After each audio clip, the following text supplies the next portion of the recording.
welcome to the first ever ESPN live post-race show. We're here in Miami, and what a good day to be here. Lando Norris gets his first career race win. He came into the Sunday Grand Prix, tied for most podiums of any driver, and finally breaks through his team here and gets hoisted in the air, rightfully so. What an incredible drive from Lando Norris, and what a day for McLaren. We are here live in the paddock, breaking it all down. I'm so happy we're not standing here and saying, oh, well, it's what we expected. Max Verstappen gets another race win. Listen, today we're going to say it, okay? Let's go ahead. Let's put Great Britain on, okay? Because the people celebrating.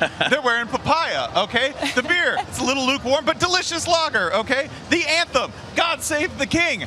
The football is soccer, and it's Ipswich Town, newly promoted EPL team of one Nate Saunders, and the winner is Lando Norris, the 21st Brit, I believe, to win a Formula One race, his first on the circuit. Unbelievable. I mean, and I've got to completely own up here. I said on our podcast 2 days ago, one of the frustrating things with Lando Norris is sometimes when that victory moment seemed to be there in his hands, he didn't quite do what we wanted him to do, and today was the complete opposite of that. Unbelievable. When that safety car came out, I was with Lawrence Edmondson, our colleague in the media center, and I said, this is it. This is the moment for Lando. He finally was ahead of Max. The pace of that McLaren looked really good today. Unreal. And I think that in a straight fight, that would have, between Lando and Max all race, I think we would have seen a really, really close contest. Hard to overtake here as well. As soon as Lando stayed ahead, it was his to lose. And everyone, I think, watching was just thinking, Sochi 2021, Sochi 2021, Sochi 2021. It was like, please don't happen again. And you just got to look at the way every single driver reacted to Lando. The fact that, I mean, you just look at Twitter right now, fans are going mad. And look, when he crossed the line at the end here, it was just pure jubilation, I think. And to see him finally do it is awesome. I think it speaks to Lando Norris as a driver and as a person. You saw Max Verstappen come out, put both hands above the wheel to applaud him as he drove by. Lewis Hamilton drove up next to him. Every driver on the grid, their reaction to Lando Norris winning today was remarkable, and that just speaks to who he is. And everyone knowing how hard it is to finally break through and get your first race win. I loved what we saw from the applause and just the congratulations from the other drivers. Yeah, and there are always two stories here, which is Max didn't win. Yeah. And as you said, yes, the cautions and the pits, they fell in favor of McLaren and of Lando Norris. That's undeniable. What's also not in dispute is this, that car was mean. Yeah, it really was. And that car had better pace than the Red Bull. So the success of Lando Norris, that's the big story, okay? When he won, what his first eloquent words were, woo, woo, Finally! Yeah, there was some right? expletives in there, some good British expletives as well. Well deserved, I think. Yeah. I think when you come into a race like this, you expect if somebody other than Max Verstappen or Red Bull is going to win, Max has to have a DNF or a reliability issue like we saw with Carlos Sainz winning race 3 of this calendar year. That didn't happen, and to your point, he won by 7.8 seconds. I mean, that McLaren was cooking. Talk about the race weekend as a whole, because it was kind of a roller coaster for McLaren. They bring in all these upgrades. It was essentially a new car for Lando Norris, about 50% upgrades for Oscar Piastri, and we'll get to his day as well. But Lando Norris started Friday cooking, and then struggled in SQ3, struggled, obviously gets knocked out in turn 1 in the sprint race, and then comes back and gets this. It was a remarkable weekend, but he had his struggles. He did, and it was really difficult coming into this race to know exactly what that McLaren looked like. You know, we talked about those upgrades.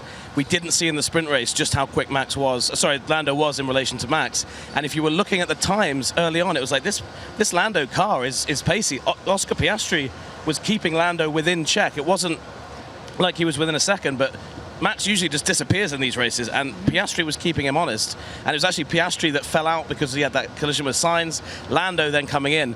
I don't know what this means going forward. I think there's going to be other races where Red Bull probably still have the edge, but an incredible result for Formula One. I think we needed it. The enthusiasm you had coming into the show should be how everyone's feeling about F1 right now, because it's just been Max, Max, Max, and he's been great, and fair play to him. First thing he said was Lando deserved to win, and I think Max has said it before, like, the fact Lando Norris has taken 110 races to win is mad. He's got it now. We finally stopped talking about it, and it's like any sport, isn't it? As soon as somebody does that win, it just changes the whole narrative around them. We can now finally put him in that bracket with Leclerc, with Russell as like the next big thing. So that's awesome. It's been so long coming, too. It's Yeah. been so long. If you and I, if we had sat down at Unlapped and we had done an entire discussion about how we were going to watch Lando Norris win a race against Max Verstappen last year at this same time, when this race team was essentially like broken. Doggers, all right? Absolute trash in terms of how they looked on the track versus their real potential. Yeah. And then, more than any other team, they've put it together. And the amount of times people have second-guessed Lando Norris making the decision to stay. Yeah. I think that as well, you know, it was great seeing Zach Brown, Andrea Stella. Zach Brown is building a really, really great team there at McLaren. And Lando Norris has seen that for years and years, and he's committed to that team. So, you know, we didn't see tears today. I think that Lando's reaction, the fact that it was like, I should have done this ages ago, but he knows that there's going to be a lot more with this team. So, yeah, everything there just clicking together is great. Patience is a virtue, and Lando Norris has been unbelievably patient waiting for this first win. So there was some drama at the very beginning of the race in turn 1. Sergio Perez unfortunately locked up. You thought there was going to be carnage. Somehow he manages to escape through, not take out his own teammate Max Verstappen into turn 1. So then we had a shakeup. Oscar Piastri goes to P3, then he overtakes Charles Leclerc for P2. Lando Norris actually dropped back a couple of places, finds his way back through the grid, but at lap 23, we had Max Verstappen and a virtual safety car because he knocked the cone at turn 16, and that was in the racing line. So virtual safety car there. Lando Norris decides he's not gonna pit, which was a gamble. McLaren was on a one pit stop strategy that paid dividends, obviously. A couple of laps later, we have the dust up between K-Mag, Kevin Magnussen, and Logan Sargeant. They make contact. Logan Sargeant ends up in the wall, lap 28, as you see here. That led to the yellow flag safety car coming out, and Lando Norris was in the driver's seat, the new race leader. He goes into the pits, gets new tires, and then everybody was sitting on the edge of their seat, including everybody on McLaren's pit wall saying, can he just hold on? My favorite moment of the race, other than Lando winning, was a couple laps left in the race. The Piastri Oscar message. Piastri is in the back of the grid because we didn't even mention this. He has another dust up at this point with Carlos Sainz, has front wing damage, okay? So he has to go in the pits, get a new one. So he's at the back of the grid. He's trying to work his way back up. Race engineer comes, Oscar, Lando's leading the race. Safety car, we do not need a safety car. Just stand pat, chill out. Unbelievable. I mean, and you know, McLaren, they've wanted this win for a long, long time. You know, obviously they had the Daniel Ricciardo one in 2021. And actually, weirdly, I sat next to Sophie from their comms team on the way here. And it's just so nice. It's a really, really great group of people. I'm absolutely buzzing for all of them that have got to do it. And yeah, I think you could see all of them thinking like, this is it. Like, Lando's going to bring this home, but you just didn't want anything at the end to do that. I will say, Lando Norris, at the end, whenever he next sees Kevin Magnussen, he needs to give him a big hug. He needs to buy him a few beers because I've always been a big fan of K-Mag. That was a clumsy move, and that's the move that has basically swung this thing around.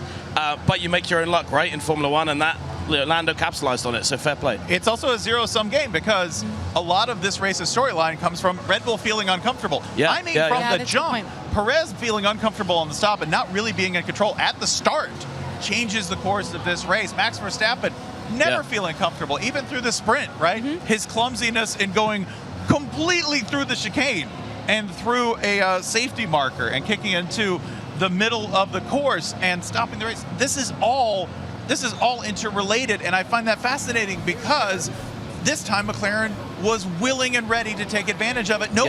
It's not just that anybody hasn't been as good, right? It's that nobody's been able to take advantage, and they did.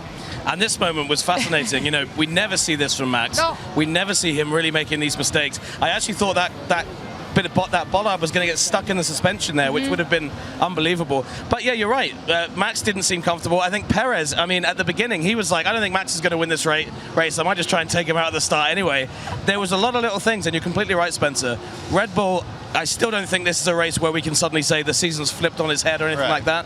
But McLaren has clearly made a step with this upgrade, and it's rare to see Red Bull in the situation they were this week. Even with Max on pole, he was like, I'm still not fully comfortable. And so it shows you, it's a beatable team, and I think that we needed that because I think all of us have started to forget that you can beat a Red Bull when the Red Bull still finishes the race behind you. Well, I feel like it was a bit of a lack of attention to detail for both Red Bull drivers today. Obviously, you saw that with the cone. But McLaren, as we've said, just a remarkable day from Lando Norris. I mean, he was as clean as humanly possible as you could have been today. I'm so excited for him. Yeah. I'm excited to see something different. And when we came into this race weekend and we saw Friday to Saturday, then obviously pre-race, we wondered, well, if McLaren doesn't get a good handle on these upgrades, surely they'll be better for it in Imola. But I think that speaks to the talent that is Lando Norris and being able to adapt on the fly, because this was a sprint weekend. We didn't have a lot of time for them to practice and get a handle on that car, assess and analyze. So for him to go from where he did Friday to Sunday, pretty impressive. There were promising signs all along with this car. There's a saying in football when it's like, hey, listen, I can teach you how to pull back, but I can't teach you how to bite. You have to be the kind of dog that wants to go after it, right? In this particular metaphor, this car came in too hot, right? This car came in too hot. Lando came in too hot with it. If anything, they had to dial back a little bit to find the point of control on this car. Do you think he just needs to go to Amsterdam more often, party on a barge, and get his face smashed in? I was going to say, what a 7 days he's had. You know, he was partying on a boat in Amsterdam, and now he's partying in Miami as a race winner. Yeah, I think McLaren going to Imola, they were already in a pretty good space. I think they were already, in a really optimistic position.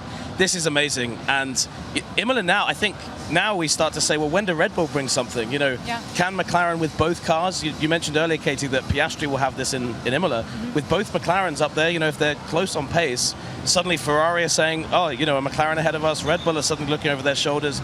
It just gives races that slight different complexion we've needed for a while now, because when it's just Max out in front, it's like, I don't need to watch this, I know he's going to win. Today it had jeopardy at the front, and as soon as there was a slight change, someone else was able to win, and that ultimately is where good races happen. As happy as you are for Lando Norris, what did you think of Oscar Piastri's day? I mean, he works his way up to P2. He was the race leader for a moment in time, and then he finishes in the back of the grid. Yeah, it was unlucky for him. I think I need to go and watch the Sainz collision again. There was two.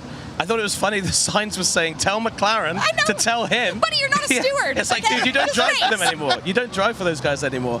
And then the stewards did say no further action. So Sainz, it was unlucky for Piastri today, but to his credit, he looked good. He was racy, and to be honest with you, given that he wasn't in the upgraded car, I don't think we expected he was going to finish ahead of Lando Norris. And actually, getting in that fight with the Ferraris, if you go back and look at that race, it'll be interesting to see how much of that time they spent fighting Piastri just allowed Lando to kind of do his own thing, not do that pit stop. I haven't gone back to look at it, but I imagine that will have helped them a lot. So Piastri's time will come as well. But, he's so early in his career, we don't have to worry about that yet. Piastri did job one.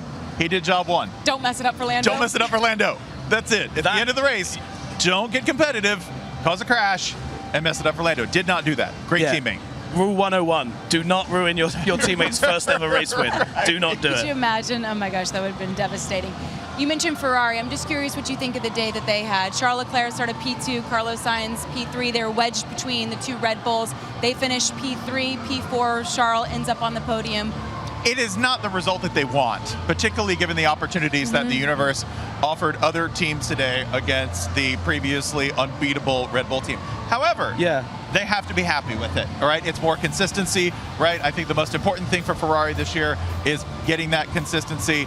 I think they were good all race long. Carlos Sainz could have lost his mind, could have lost his composure, and despite multiple checks of the rule book during the race, because apparently he is a race steward as well as a racer at the same time. I'm impressed with the coordination. I could not remember all that if I'm going 200 miles an hour. And they're like citing verse and rule, right? Yeah. But this is nothing but good for Ferrari. I know it's not what they want, but top 5 finish, more points, right in there for the constructors. I like it.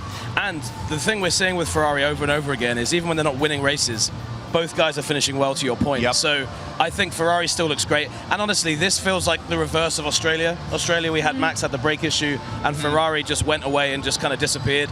And McLaren were like, oh, maybe we could have done something, but they still got a good points all out of it. This was kind of the flip round of that. And Ferrari, they'll think maybe we could have won. But it really was a coin flip today with that safety car. And Ferrari will look at it and say, we'd pitted, wasn't our day. The pace was still there. I think they go to Imola in a good spot as well.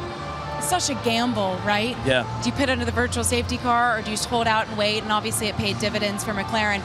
And obviously if it doesn't work, That's why sometimes when Hindsight. these guys do these things, No. and we're like, what are they doing? It's like they're waiting for exactly those moments today. Yeah. So it shows you how difficult that job is to be an F1 strategist. Sorry, No, Katie, I cut you off. it's well point. When you look at Mercedes, they struggled on Friday, got a little bit more performance with new floors on their cars on Saturday, and then they finished P6 and 8, I believe. Yuki was in between them, P7. Yeah, Yuki did really well today. Which we'll talk about him and Alpha. I was about to call him AlphaTauri V-Carb, V-Carb, Yeah. okay, Sure. in their new livery, by the way. What do you think of Mercedes, Dave? Yeah, we've said it a few times, haven't we? Really difficult to work Mercedes out at the moment. They kind of have good days, then they suddenly have a bad day, then they have a good day again. Lewis actually, it was lost in all of the kind of the man. There was a really entertaining spell in this race for about 5 or 10 laps where everyone was moving around. Lewis had an incredible move on Piastri halfway through. It was really good to see. There's life in the old dog yet. You know, Lewis has maybe phoned it in a little bit over the last few races. I think they'll be happy with this. They won't be delighted with it, you know, but I think their fight is now with Aston Martin rather than with Ferrari and McLaren for the time being. And this just kind of helps move them ahead of, you know, get a good points all over them. But Mercedes, they're kind of doing the opposite of what McLaren are. McLaren, there's all this optimism around them. It's kind of this shrug emoji, isn't it, with Mercedes? We don't know what they're doing. We don't know what's coming. So yeah, I think they'll be happy, but again, they're not in the position they want to be. Yeah, did you catch the moment of like real naked ambition by Lewis when he's on the radio and he says, if you have any more power, I please want give more it to me. power. Yeah. More power, let's go. Yeah. I mean, I loved all of this stuff. You know, him and Yuki. Yuki here, this is fantastic racing. I mean, this is two guys giving each other space. Quite cheeky from Yuki for a little bit, and then Lewis gets ahead of him. But it was really great to see, and you know, especially from Yuki fighting against a 7-time world champ. I loved it. I'm a big fan of Yuki. Every race, my love of Yuki just goes up. It's great. Yuki seems to be in great form, and he'll tell you growth from last year to this year is purely mentality. Yeah. Keeping his cool about him in the cockpit, not flying off the cuff, yelling at his race engineer. We've seen plenty of radio messages that are very, very colorful. He seems to have reeled that in a little bit, and he's performed unbelievably the start of the season. His teammate, on the other hand, Daniel Ricciardo, great sprints, finished P4. He steps onto U.S. soil and you think to yourself, okay, now he could be a contender. He's finally proving and showing what kind of racing driver that he is. Today, obviously, was very, very difficult. He qualified P17, three-place grid penalty because of China. So he started P20, very back of the bus. But there's a big discrepancy between the two in terms of their Grand Prix finishes. Well, and this is where it's harsh on Ricciardo because you don't get that many points for the sprint. So his great 4th place finish, as good as it is in points form, it doesn't look there. I spoke to Daniel before the race, and I was just like, you know, great job with the sprint. And he said, look, the qualifying wasn't great. I had the penalty, but I think he leaves here actually in a really good place. The points gap is big, but I think everybody at RB is starting to say, look, Ricciardo's kind of back. Turning a corner. And I actually think Yuki is just doing so well. It's kind of dragging Ricciardo along with him. I think he's actually quite excited by that challenge. But yeah, Yuki, I think as well, he has something happens like the sprint, and everyone's suddenly starting to say, oh, Ricciardo's back. And Yuki's like, hang on a sec. Hey, wait a second. I've never gone away anywhere. I'm still the guy. So Yuki's just getting better and better. And RB are kind of this like quite enjoyable team just to watch in the midfield because he's there picking up points when Ricciardo's there, like yesterday, like he looked really good. So, and I liked his quote. He said, this was a middle finger to my critics, and very classic Ricciardo quote, but really good weekend for them. I think they leave here really, really in a good place. They do. Sneaky great weekend for them. Additionally, too, we were wrong. We said this wasn't a track for overtakes. No. To be fair, in the sprint, it stood pat. There was no overtaking in the sprint. We were right, and now we are wrong. Yeah. Particularly when it comes to Yuki, because he never got the bulletin that there were no overtakes here. Maybe those rules don't apply to Yuki. Maybe no overtaking just doesn't apply. I like to think that as a Yuki stan, absolutely. I mean, sign me up for that club, by the way. I want to be in. Yeah, you're in. Yeah. Why do you feel like it was different? We didn't get a chance to speak with you in the pre-race show. Why did you feel like the sprint was vastly different than what we saw today here in the Grand Prix? Yeah, it's a really fascinating one. I think that sometimes the sprint just doesn't offer up anything because what you actually need in some of these contests is a slight difference in strategy. You need slight different, because I think sometimes the pace is actually quite close between a lot of teams. And for DRS to be effective, you have to still have a slight pace advantage. And obviously what gives you a slight pace advantage would be slight differences on strategy. Like, hey, I've got 2 more laps in my tires than this guy does. And obviously the sprint, you're all kind of starting from square one. So, honestly, sometimes we have it the other way, where the sprint's great and the race is terrible. So I don't know. That is one of the things with the sprint format that I will say is great. It mixes that up. Also, the best car on the track evidently wasn't in the sprint. Yeah, well, exactly. Yeah. Do you think that Miami should stick with the sprint weekend moving forward? Yeah, I think so. I mean, given everything that Miami does for this event, I think it's great. I think it suits Miami as a circuit. I like it. It was a tick for me, sprint race. And I think I spoke to the organizer of the race. He's definitely pushing for it to be a sprint again. Okay. I just think that given the amount of people that have come through the gates this weekend, it's a no-brainer for them, right? I think from a fan perspective, it's probably more bang for your buck that you can see something with points on the line more often than just coming to the Sunday race. And not everybody obviously can come to Sunday's race because ticket prices down here are pretty outrageous. When we came into the race, tire degradation, management of tires was a big talking point, obviously, because it's pretty hot down here in Miami. We're in this lovely overhang, so it's breezy and a little bit of shade, but not so much for the drivers on track. What did you think of the management overall? Did it become as big of a factor as we anticipated? No, I don't think so, or at least we didn't hear as much about it. There was no real chatter about it, was there? Yeah, we didn't hear a lot over the radios about that. I think either everybody figured out their strategy with a quickness, or was just simply mom and dealing with it. But I do think the weather cooperated. I think that that this track is, I don't want to say volatile, but it's a little quirky, and its behavior can vary a lot between 75 and 85 degrees.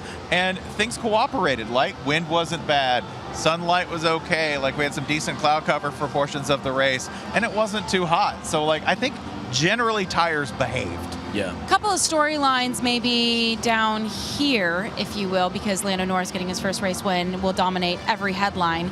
We're across from Williams Racing's garage. Logan Sargeant, another race where he doesn't finish. There was already some rumblings and some rumors, you know, about his future in F1, his future seat with Williams Racing. Some people are surprised that he even got a second year with Williams after his first rookie season. Where do you think we're at with Logan Sargeant in his home race here in Miami, Florida? Yeah, today I don't think it was his fault what happened to him. It was a clumsy crash. So you put that on K-Mag? Yeah, and I think the stewards did as well. He was the one who got the punishment. You just can't go into a gap like that and expect that there's going to be space for you. It didn't seem like Logan saw him. Yeah, I think it's one of those where it was like 60-40. It wasn't clearly one driver's fault, but if you had to give it, it would be Magnussen. Yeah, Sargeant, it just feels like he's on borrowed time right now. You know, we know that Williams or Mercedes have asked for permission to run the Wonder Kid that we keep talking about in Formula 2, Antonelli. You can't drive in Formula 1 until you're 18. They want to change that. He's 18, I think, at the start of August. So Sargeant might have a bit of time if they don't get that permission. Imola, they've ruled out Antonelli being in the car then, so we think Sargeant will be. But it really, everyone I've spoken to at Williams, it's a matter of when, not if, they drop him out of that car. And it's a shame because he's a nice guy, but this is not a paddock where that means anything. I think he was lucky to get a second season, and you know, he's not really proved that that was a great decision from Williams to keep him on, so not surprising. He was one of the most important drivers on the track today, but not in the way that you want to be the most important driver on the track. He was Nicholas Latifi at the 2021 Abu Dhabi Grand Prix. He was super important to what happened, but not in any way that people remember. Right. I thought Lando Norris should give Logan Sargeant a big hug. You're saying he should give K-Mag a big hug. Either way, I mean, I'll go and look at it again. I think, look, other drivers wouldn't have got into that situation if they were Sargeant, so I don't think it was fully Magnussen's fault, but Magnussen shouldn't be putting his nose up the inside there like that. We just had a note up on screen that is pretty remarkable. This is McLaren's second win since 2013. The last McLaren driver to get a race win was Daniel Ricciardo in the Italian Grand Prix. That's a long time to struggle. Yeah. It's a long time to have to continually overcome adversity. I had a chance to sit down with Zach Brown yesterday morning, as well as Lando and Oscar on Thursday, and I asked him, how rewarding has this last year been? Because you've built so much momentum, you've developed this car in a great way. They're also, I feel like, the pillar of stability at this point. You go down the paddock, you've got Red Bull, obviously, a lot of changes coming out. Adrian Newey is on the run. He's not going to be with Red Bull in 2025. He might have a new home at Ferrari or Aston Martin, or maybe some X factor that we don't know about at this point. What does that say about McLaren's stability and continuing to overcome the adversity since 2013? Yeah, and what's amazing about that is that's 2 wins since Lewis Hamilton left McLaren. You think about what he's done since he joined Mercedes, it is an unbelievable statistic. Yeah, I know we praise Fred Vasseur a lot for some of his like Godfather-style moves, getting Leclerc, getting Hamilton, and maybe getting Adrian Newey, but Zach Brown, in hiring Andrea Stella, I think is one of the best hires in Formula 1's recent history. Stella's come in, and he is exactly what that team needed. They had a few people like leading the team that maybe weren't the right people for that. And yeah, he's been fantastic. And McLaren, clearly, everybody at that team is united around that same goal. So yeah, I think McLaren's in a good spot. And Zach Brown I loved his celebration on the pit wall. He looked like the happiest man in the world. And Zach, I speak to Zach every now and then, and you can tell this frustration has been bubbling away for a long time. He's known they've been good enough. He's known Lando's been good enough for a long time to win. And actually, he told me a few years ago, he said, by 2025, I want to be a championship contender. And I have to admit, when I heard that, I was like, I don't believe that. If they can do a few more of these this year, that suddenly becomes something we maybe start to talk about with a bit more of a serious nature. Bit far away yet, but that's where we're at, I think. So this week you interviewed, let's see, the guy in charge of the team that won, right? Yes. So basically, and a couple of the drivers who are top 5. Yes. Correct? So Is there a pattern? We're giving all of this credit to Zach Brown. The Katie George buff. There's a clear domino here. Yeah, take note, those watching this. It was my first time interviewing Lando Norris of the 3 years that I've been in Formula One, and I asked him, how frustrating is it being in this era where obviously Lando Norris, Charles Leclerc, Carlos Sainz are unbelievable drivers, very capable of getting mini race wins. But unfortunately, they're in the same class, same league as Max Verstappen in this reign of dominance that we've seen from him in Red Bull. How frustrating is that? How patient do you have to be to wait for that race win? And, you know, he gave a great answer. He said, yeah, patience, I think, is key at this point. But he said, I know that race win is coming. Now I just want to go back and ask him, did you know it was going to happen today? You need to show him that clip and be like, hey, look at this. But he said to his race engineer when he was going out for his victory lap, he said, when I came in this morning, I felt something. I knew today was the day. And I wonder what that is as a driver when you know the day's going to go really well. Yeah, and that was really interesting he said that, because I think Lando's been his harshest critic for a long time, hasn't he? I mean, there were times last year when he said, you know, I messed this up, I should have won. So for him to come in today like that, and that's what you want from Lando Norris. And the more confident he gets, I think he's very similar to Max in that. If we get a super confident Max Verstappen, we've seen what that can be. A super confident Lando Norris, put those two guys together, put the two cars nearby, that's a really exciting prospect. So yeah, unbelievable. And I really want to ask him what he ate for dinner last night. For him to wake up with that much confidence, I need to start doing whatever he's doing. I'm telling you, it's going to Holland. This is all you need to do. I was in Holland the same time last week, and I was not confident about Ipswich Town going up. So maybe what has happened to you this week? Okay, I'm starting to see he got promoted. He hung out with Ed Sheeran. Yes. Okay, and he's now basically on celebrity tier list. It's something in the water in Amsterdam. It's something. Correct. And what happened to Lando? Goes, gets excited, busts his face partying, comes in, gets his first F1 win. For the people who are like, Ed Sheeran, what are you guys talking about? Please. Yeah. So this is the hat, the garish hat I'm wearing is my club, Ipswich Town Football Club, and Ed Sheeran's football club. We're in the Premier League next year, 22 years, and I couldn't be happier. Today's just been, today I thought, I was like, this weekend's not going to get any better. To see to cover Lando Norris winning a race, that's pretty special as well. So it's getting better. Bury the lead. You got to watch the promotion match with Ed Sheeran at his hotel. Well, I wanted you to throw it back to me for that reason. So yeah, I did watch it with Ed Sheeran at his hotel. And Ed Sheeran's telling everyone he watched it with me at his hotel. He's not really. But it was amazing, an unbelievable experience. And yeah, this has just been dream weekend all round. And a quick one, a dream weekend for Alpine as well, who got a point and had Mahomes, had Travis Kelce here. Yeah. And when you have two investors, sorry if I jumped ahead of myself there, Katie. That. But when you have your investors in town and when you're taking an absolute shellacking from the media, to have your investors coming in and you can score a point, massive. So I think all round, there's a lot of people having mega weekends they didn't think they were going to happen. Forgive me, Esteban Ocon finished P10? He did. Okay. I ran from the media center to here, and I looked up and I was like, I need to add that to my report. So I was emailing the desk saying, please add the Esteban Ocon finished in 10th position, because in all the Lando fun, I missed it. But yeah, great result for them. If we can get the final results back up on the screen, I just want to make sure. Alonso finished in the top 10. I think he finished in the points. His teammate Lance Stroll did not. Aston Martin has been this kind of, there we go. Fernando Alonso finished P9. And then my Lance Stroll P17. You know, Aston Martin's been a team that we've talked about a great deal at the start of this season, and it feels like they've just fallen off the pace. Yeah, they have fallen off the pace, and it hasn't necessarily been in a disastrous fashion, but it's been enough to put a drag on all of that good momentum we thought they might be carrying into the 2024 season.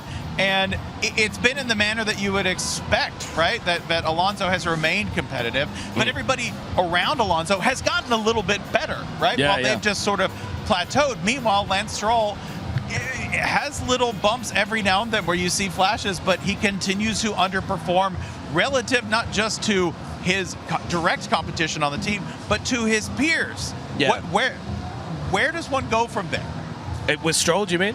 Or with... I wasn't trying to put too fine a point on it. I know where I would go with Lance Stroll if I was leading the team, but that's a different question. Yeah, there's a question there that's going to be so difficult to answer because he is an issue for them. Well, and the common theme with that team is, and Katie, I've just seen the standings. I definitely jumped ahead with the Alpine thing, so apologies. No, you didn't. But this is your show too, baby. Do whatever you want. It's the Katie George show we're on here. Yeah.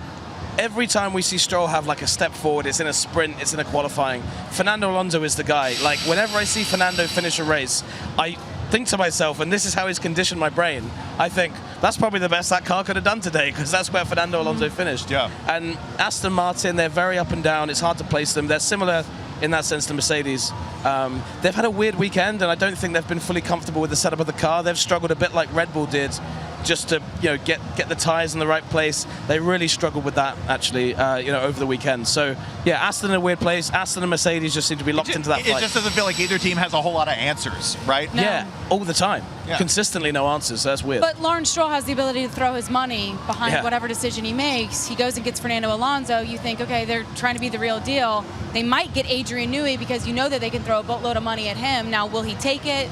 We'll wait and see. But if you get Adrian Newey to come into the fold, then you have a real decision to make of, okay, put your money where your mouth is. Do you really want to contend for a Constructors' Championship? If so, you might have to make a decision with your head instead of your heart, and that means boot your son. I don't know if we'll ever get there, but... I think the answer is staring Lawrence Stroll right in the face. It's not Carlos Sainz. They're bringing Honda in 2026. One of the best drivers on the grid right now is a Japanese guy by the name of Yuki Tsunoda. I know he doesn't like being the guy that's like, oh, I'm the Honda guy, but look what he's done with RB Honda. Look at that, 19 points. Most of those are with Yuki Tsunoda. And yeah, Aston Martin, how many of those aren't with Lance Stroll? If Lance Stroll had scored more points, where would they be with Mercedes? So yeah, that's becoming a real issue for Aston Martin, and it's something that is just, it's like an elephant in the room, but everyone knows the elephant's there. The only person who doesn't is Lawrence Stroll. These are the current standings of the Constructors' Championship through 6 races of the 24 races on the 2024 calendar. Alpine, as you mentioned, has distinguished themselves from Williams and Sauber. They now have 1 point, but Red Bull, obviously, you see 237 points. Ferrari in second place with 189, and McLaren trying their best to make it up the standings. None of us were correct today in our predictions. I just want to point that out. Rough go of it from the 3 of us. Oh, you didn't give us your predictions, so maybe you would have picked Lando. Well, I did unlapped, and I was completely wrong. Yeah, those are wrong. Max Verstappen leads all in the driver's standings with 136 points. His teammate Sergio Perez, 35 points behind him. Then you see the 2 Ferraris, and Lando Norris gets a big payday today with a couple of points. Not a couple of points. How many? 25 points? 24 points? 25 points. I don't know if he got the fastest lap, actually, but I don't know either. We'd have to go back and look. Honestly, I don't know really what happened other than Lando Norris crossing the finish line first. And that's all I was concerned with. This is one of those races where that happens. You're like, oh, that guy finished in 6th. I don't really recall that happened. In fact, I'll tell you guys a quick story. Abu Dhabi 2021, covering that on the ground for about 10 minutes after that race. I did not know who finished 3rd through 20. I was like, I don't really care. I was like, who finished where? Why is Carlos Sainz on the podium? Did he finish there? So yeah, it's one of those races, I think. As always, thank you so much for joining us here on the ESPN app and on YouTube. This was the first ever live ESPN post-race show from Miami. Katie George, Spencer Hall, Nate Saunders. We bid you adieu, goodbye, cheers, and congratulations to McLaren's Lando Norris on his first career race win. See ya. Next time in Formula 1. Welcome to Imola. It's a classic track. The Grand Prix has come alive.